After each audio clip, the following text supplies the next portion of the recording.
Hi everyone, and welcome to our Introduction to Machine Learning. I'm Killian Menton, and this video is the second in a series where we'll be implementing AlphaFold from scratch. Today you'll learn how to build a two-layer feed-forward neural network for the classification of handwritten digits ground up.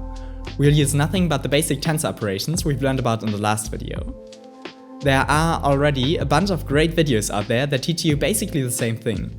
I particularly enjoyed the series by 3Blue1Brown and the video by Sebastian Lake, which I'll link in the description. Like all of them, we'll try to be concise while still giving you the full theoretical background. There are, however, 3 points that make this video a little different and potentially more suitable for you. First, we'll leverage our knowledge on tensors from the last video. This means we don't have to build up the theory using single numbers and neurons. Instead, we can use vectors and matrices. This makes the formulation a lot cleaner and closer to how it's done in reality. Second, like in all videos in the series, we'll provide you with a Jupyter Notebook where you can do the full implementation yourself, ensuring you truly understand it. And third, it just fits a little more snugly into the rest of the series, aligning with the methods we use and preparing you for the next levels in implementing AlphaFold. So with that out of the way, let's dive right in. Machine learning is about detecting patterns in data. We've got a simple pattern we want to look for on the left, and you can see that it's pretty similar to the one at the top right and almost complementary to the one at the bottom. But how can we quantify that? As a first step, we need to quantify the patterns themselves, for example with values between 0 and 1 based on their color. Now, a simple metric for estimating the similarity of the patterns is to calculate the dot product of the vector on the left with the ones on the right. We can see that this works pretty well for the first and last test, but it's odd that the full white pattern has the highest scores. It's easy to see where it went amiss here. We are only rewarding white pixels where they should be, but we don't penalize them where they should be black. The solution is to normalize either the template, the test images, or both, so that they are distributed around 0. This normalized dot product works really well as a similarity check and assigns reasonable scores to all 4 test images. If you already finished the tutorial notebook from the last lesson, this is exactly what we did in the last section of it, where we tried to classify handwritten digits without machine learning. First, we gathered all train images with the same label and calculated their mean so that we have a template to search for. After that, we took each of these templates and normalized it by subtracting the mean value and dividing it by its standard deviation, to make the values evenly distributed around 0.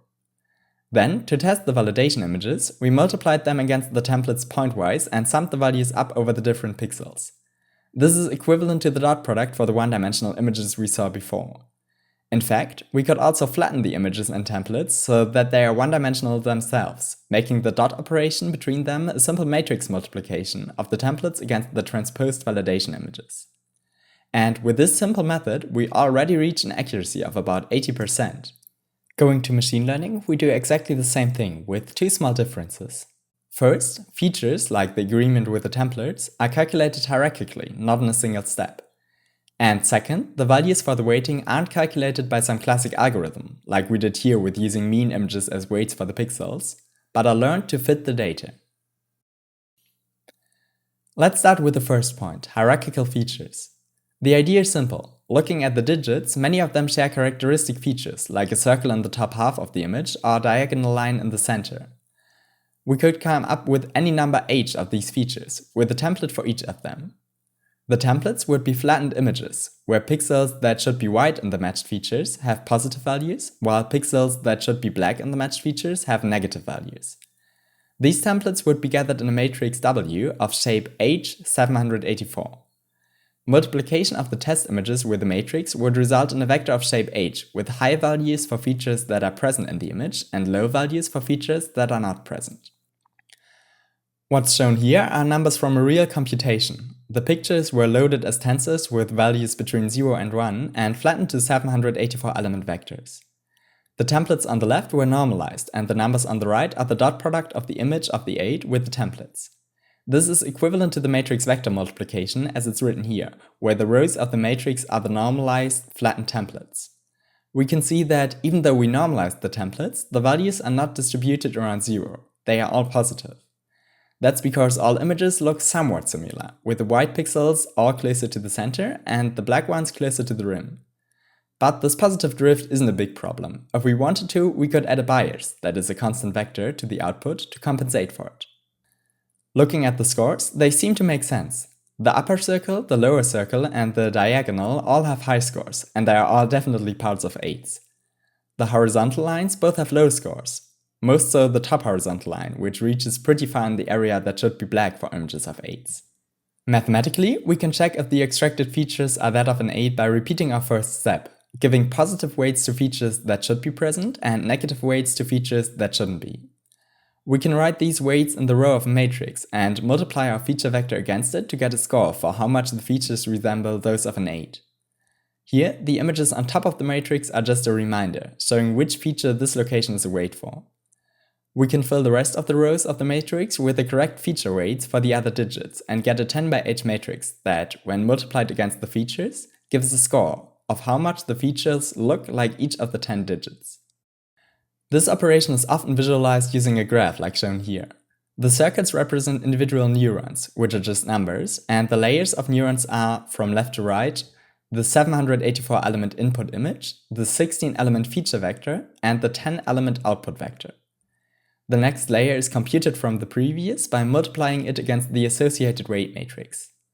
Equivalently, we could say that each neuron in a layer is computed by multiplying each neuron value from the previous layer with the weight that's connecting it, then summing these values up. This two-layered hierarchical approach to the classification isn't only helpful for reusing shared features, it can also be used to cover alternative ways of drawing digits. A 4, for example, could be drawn in a closed or an open form. The hidden dimension could include both versions as templates, resulting in 2 different 4 features. The matrix for calculating the final scores from the features could give both of them a high weighting, so that both features result in a strong vote for 4 if present. So, summing up, here's what we did so far.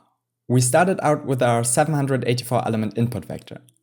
We multiplied it against a weight matrix W1 to compute our hidden vector H.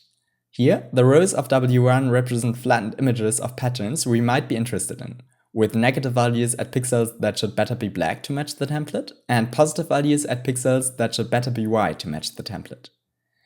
Next, we multiplied the feature vector against a second matrix W2 to get our 10 element output. But there's a catch. This chain of matrix multiplication is, by the rules of math, equivalent to multiplying with a single matrix, which can be computed as W2 times W1. The 2 matrices collapse together, and we lose all our imagined improvements from using hierarchical features. But our ideas weren't stupid. All the benefits of hierarchical features we came up with are real, and the collapse of the 2 layers is just a technical issue. A simple linear weighing of the features just can't keep the information we gained, which we see in the way the 2 matrices collapse together. Luckily, there's an easy fix. It is to introduce any reasonable nonlinear function in between. There are many good options here. The one we'll use for the hidden layer is the relu function, which is the most abundantly used activation function. It simply clamps all negative values to 0. Another common nonlinearity that we'll use later in the model is the sigmoid function, which squishes all inputs between 0 and 1. A downside of the sigmoid function is that when saturated, meaning for large positive or negative inputs, changes to the inputs don't really affect the output, since its slope is so small in these areas. That makes it difficult to adjust the weights properly. No matter which one we choose, it prevents the matrices from folding together. Including the nonlinearity, our architecture now looks like this. The layers we're using here, which are nothing but matrix multiplication, are called linear layers, or linear layers without bias. A bias is a vector that we add to the result of the matrix multiplications. With a bias in each layer, our final formulation now looks like this. Including the option of a bias can be helpful sometimes. If, for example, the dataset contained way more images of 7s than of 1s, it might be helpful to learn a positive bias for the score of 7s and a negative bias for the score of 1s to increase the number of correct guesses. This type of layer, matrix multiplication plus bias, is called an affine linear layer, or linear layer with bias, or often just linear layer as well.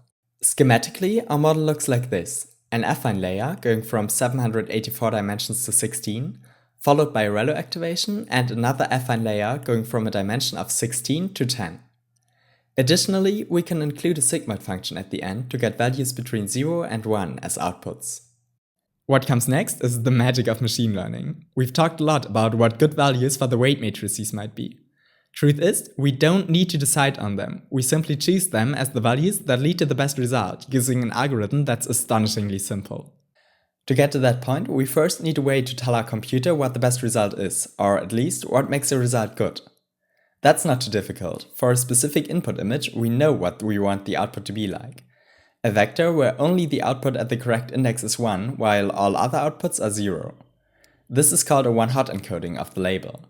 With this perfect output in mind, we need a measure to calculate how much it differs from the actual output, and this metric is called a loss function. For our implementation here, we'll choose the so-called L2 loss. Here, n is the number of images that we passed through the model. The different yk are the model outputs for the images, squished to the range 0, 1 by the sigmoid function, and the y hat k are the one-hot encoded labels. The L2 loss works great for this simple model, and it's a good educational loss function because it's easy to understand and easy to differentiate. It's not the most common loss function for discrete classification, which is what we're doing here, but it has some real uses for trying to predict continuous outputs, like the positions of atoms in AlphaFold. For classification, it's more typical to use the so-called cross-entropy loss. Looking at some code, this is what we came up with so far. First, we compute the desired output as a one-hot encoding of the labels. Then, we calculate the prediction of a model for a batch of images. Last, we compute the L2 loss between the predictions and the labels. So, we found a criterion for model optimization, minimizing the L2 loss of a model on the training dataset. We could theoretically just try out random parameters and choose the combination with the lowest loss, but given the number of parameters, that's infeasible. The idea that's actually being used is this. We start with random weights. Then, for every image, we nudge the parameters by a very small amount into the direction that improves the prediction for this specific image. While holding all other parameters constant, we can take a look at the loss as a function in one individual parameter, and do that for every single parameter in the model. That means for every single number in the tensors w1, w2, b1, and b2. For these functions, we can explicitly calculate the derivative of the loss with respect to the parameter at its current value. We'll see how in a minute. If this derivative is positive, we know that stepping to the right, that is, increasing the parameter, increases the loss, while stepping to the left decreases the loss. If the derivative is negative, it's the other way around. The actual value of the derivative also plays a role. If the absolute value is high, this parameter drastically affects the loss. If it's low, it's insignificant. The collection of the loss with respect to all parameters is called the gradient, and it is written as nabla L. We've seen that changing every parameter in the opposite direction of the derivatives reduces the loss. Also, changes in parameters where the derivative has a high absolute value affect the loss stronger, so we might want to focus on them. There's an actual mathematical theorem to consolidate this intuition. Given a gradient of a function, that is, the derivatives for all parameters, subtracting the gradient, scaled by a constant, from the parameters is the locally optimal step towards minimizing the function. Summing everything up, we start with a model with random parameters for the weights and biases. To improve these parameters, we go through 4 steps.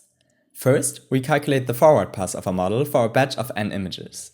Then, we calculate the loss as the squared difference between the model output and the labels.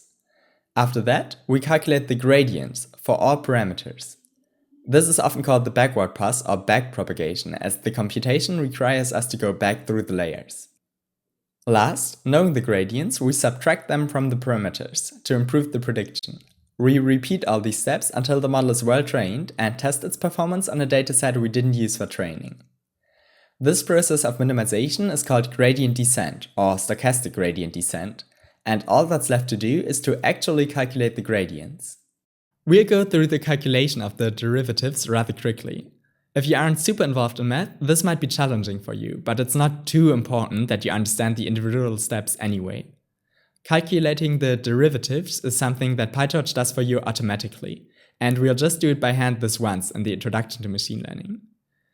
It's cool if you can follow along with the equations, and you might want to watch another slower paced video for this as well, but it's more important that you understand the concept of gradient descent itself. With that out of the way, let's jump into the math. We can use the chain rule to trace the derivatives through the network layer by layer. For each layer, we'll talk about upstream gradients and downstream gradients. For a layer that converts an input x to an output z, the upstream gradient, nabla z of L, is the derivative of the loss with respect to the layer's output. The downstream gradient, nabla x of L, is the derivative of the loss with respect to the layer's input. For each layer in the network, we receive the upstream gradient and use it to calculate the downstream gradient and the gradient of the layer's parameters, if it has any. The downstream gradient is the upstream gradient for the next layer. We have 4 layers that we need to calculate derivatives for: the L2 loss, sigmoid, ReLU, and the affine layer. Regarding the L2 loss, it probably won't surprise you it's calculated like this, following the differentiation of power functions. We shouldn't forget that yi and y hat I aren't numbers here, but 10-element vectors. The index is not for the individual numbers, but for the individual samples in the batch. So, writing this out as single numbers, it would look like this. As we can see, it doesn't change the form of the derivative. Next in line, the sigmoid function is given by sigma of x is equal to 1 divided by 1 plus e to the minus x. Calculating the derivative, you get that it follows the differential equation sigma prime of x is equal to z times 1 minus z. Note that z isn't the layer's input, but the layer's output. By the chain rule, the downstream gradient is nabla x of L is equal to nabla z of L times z times 1 minus z. We can see that sometimes intermediate results from the forward pass are needed for the backward pass again.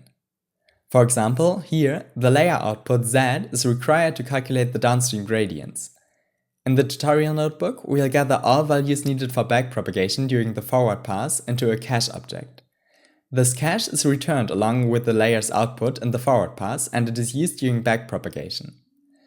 When using automatic differentiation, PyTorch associates these values directly with the tensor resulting from the operation. Going to ReLU, we've got a relatively simple function. If the input was negative, it was set to 0, and no small changes to the input can change the output. So, for items where the input was negative, the gradient of the input is 0. Where the input was positive, ReLU didn't change it, so for positive inputs, the downstream gradient is just the upstream gradient. In theory, ReLU isn't differentiable in 0, but this isn't a problem in practice. We just treat the derivative in 0 as 0. Moving on to the affine linear layer, we've got parameters for the first time. This means that in addition to the downstream gradient, we also need to calculate the gradients for b and w. Writing out the matrix vector product, the affine linear layer looks like this.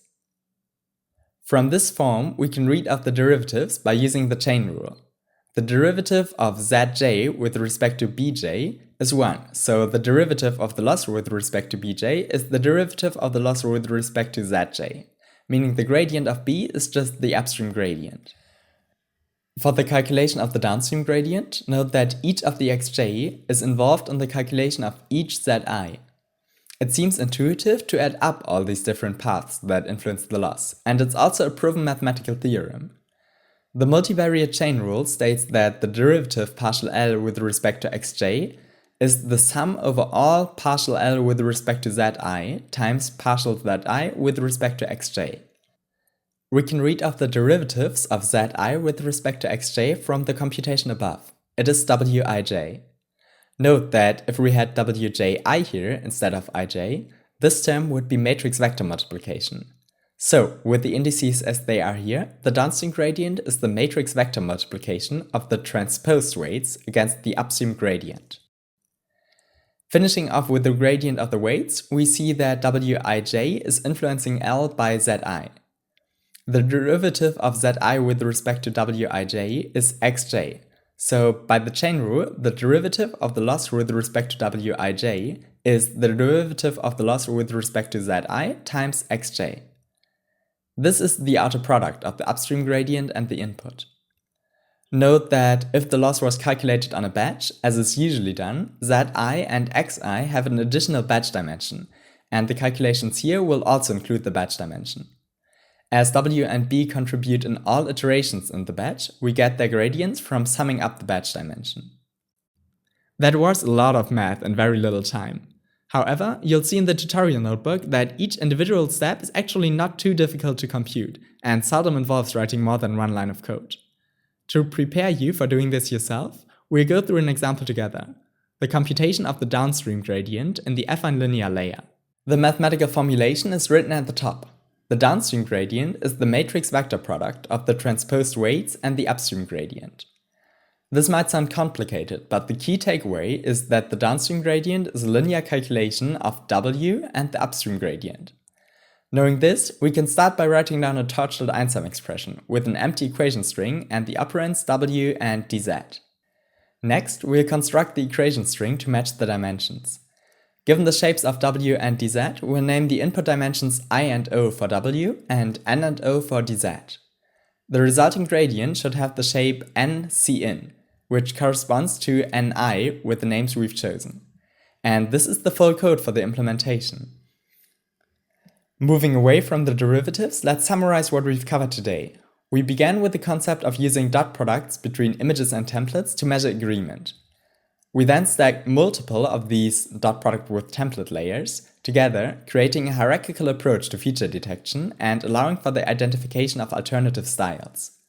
To prevent our linear layers from collapsing, we introduced a non-linearity, such as the relu function, between them. With our architecture set, we employed the L2 loss to evaluate model performance and establish an optimization criterion.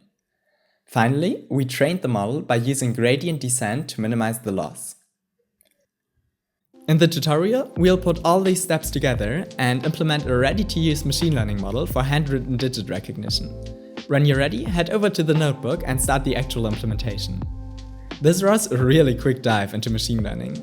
If you found the material too fast or think that you missed important details, there are a bunch of great alternative tutorials out there that will guide you through this topic in a more slow-paced, visually rich fashion.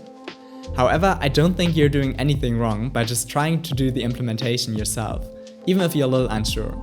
You can always check out our solutions on GitHub or ask ChatGPT for help. All in all, remember that modern machine learning frameworks protect you from thinking about most of these details, and many guides to machine learning just don't walk you through this part of doing ML by hand at all.